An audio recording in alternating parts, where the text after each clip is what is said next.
Network Jio Pakistan کے لیے۔ جہلم محکمہ وائلڈ لائف کی بڑی کارروائی، 2 نایاب نسل کے ذبح شدہ ہرن سمگل کرنے کی کوشش ناکام بنا دی گئی، ملزمان کو حراست میں لے لیا گیا۔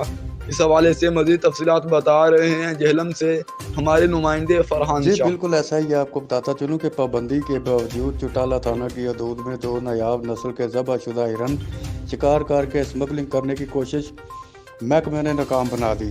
ملزمان کار میں جو ہے وہ ذبح شدہ ہرن جو ہے وہ لے کے جا رہے تھے، جس پر محکمہ شکار کے ملازمین نے دوران تلاشی برآمد کر لیا اور دونوں ملزمان پر مقدمہ درج کر لیا۔